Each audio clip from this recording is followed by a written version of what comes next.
Assalamualaikum warahmatullahi wabarakatuh. Hello everyone, welcome back to my English class. Still with me, Miss Melda Nugraha. Well, it's been a long time we do not meet in the learning process, especially in my class. So here I would like to say welcome back to my English class, and it is nice to see you again, guys. Well, how are you today? I hope you are all in a good condition, and after spending a long holiday, you can fully charge your energy to learn, even though we still learn at home. So, guys, this is the first video in the second semester. I hope you can enjoy it. I hope you can understand what I explained to you. And actually, today we are going to learn about narrative text.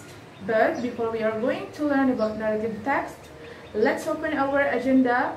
Let's open our meeting by saying Basmalah together. Bismillahirrahmanirrahim. So, are you ready? Let's start to learn about narrative text. Alright guys, as I told you that today you are going to learn about narrative text.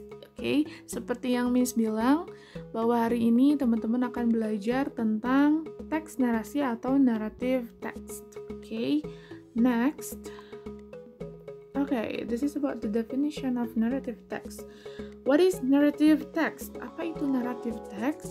Okay, here I have two definitions, but actually it is the same definition ya. Jadi ini sebetulnya intinya sama. The first, an imaginative story or a fiction story, atau cerita fiksi atau cerita imajinatif, cerita imajinasi ya. Okay, the second, a text which tells a fiction or imaginative story that happens in the past. Teks yang menjelaskan tentang cerita fiksi yang terjadi di masa lampau. Nah, jadi intinya teman-teman, narrative text itu cerita fiksi yang terjadi di masa lampau ya, tidak nyata ceritanya. Next.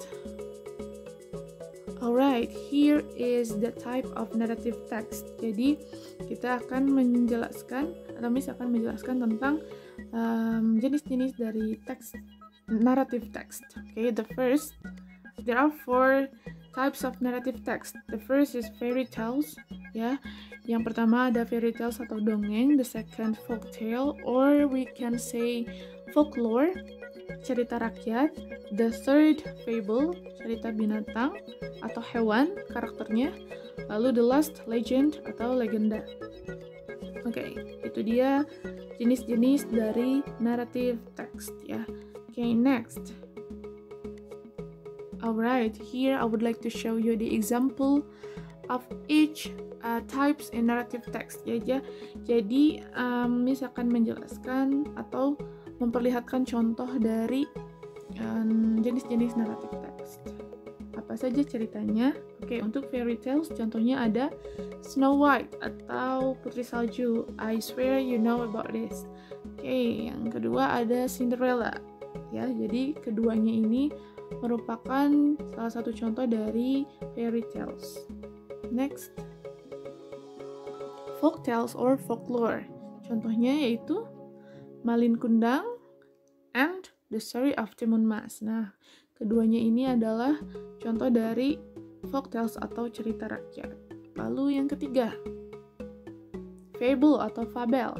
Ya, ini dia contohnya The Monkey and the Crocodile. Nah, ini karakternya diperankan oleh binatang atau hewan. Ada monkey dan crocodile atau buaya. Lalu The Fox and the Crow. Ya, ini contoh dari fable. Lalu yang keempat, legend. Contohnya ada Toba Lake Legend atau legenda Danau Toba. Lalu yang kedua ada Bali Strait Legend atau Selat Bali. Sebetulnya contohnya masih banyak, hanya saja karena ini dalam PowerPoint cukup 2 contoh saja yang diperlihatkan untuk setiap jenis. Okay, next, what we are going to learn. Okay, this one is about the purpose of the text ya. Jadi biasanya teman-teman dalam ujian sekolah, ujian nasional atau ulangan harian, biasanya ada pertanyaan yang menanyakan tentang tujuan dari teks ya. Nah, untuk pertanyaan yang menanyakan tujuan teks ada beberapa macam. There are some kinds of question that ask about the purpose of the text ya. Yang pertama bentuknya yaitu why is the text written? Mengapa teks ini ditulis? Jadi tujuannya apa ya. Lalu yang kedua, the text is written for. Teksnya ditulis untuk apa? Ini jenis yang kedua yang menanyakan tentang tujuan.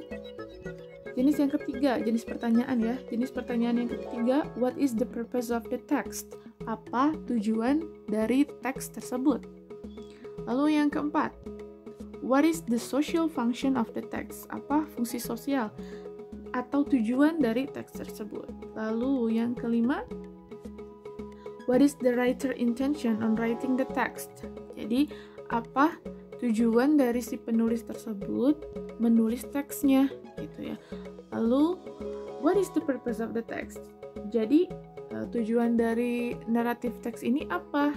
Oke, the first, to entertain or to amuse the reader. Artinya untuk menghibur para pembaca ya.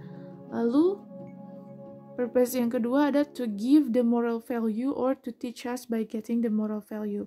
Ya, jadi dalam naratif teks itu biasanya ada pesan yang bisa kita dapat atau nilai moral yang diberikan oleh si penulis dalam teks naratif tersebut.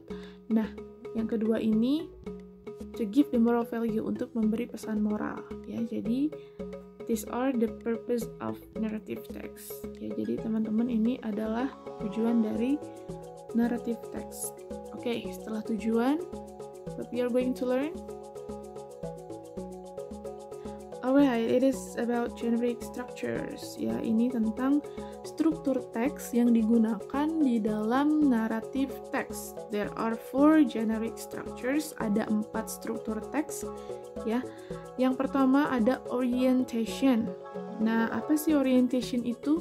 Introduce the participants of the story, who and what is involved in the story, and introduce where and when the story happened. Ya, nah jadi orientasi ini memperkenalkan siapa saja tokohnya yang ada di dalam cerita, yang terlibat dalam cerita, lalu di mana dan kapan cerita ini terjadi. Nah, itu di dalam orientation. Biasanya ini adanya di paragraf pertama gitu teman-teman ya. Oke, ini ada yang typo, sorry. Introduce ya. Oke, yang kedua, the second, the complication. Nah, complication ini konflik ya. Tell the beginning of the problems which leads to the climax. Nah, di complication ini biasanya paragraf kedua menjelaskan tentang awal mula problem atau masalah dalam teks tersebut dimulai gitu ya.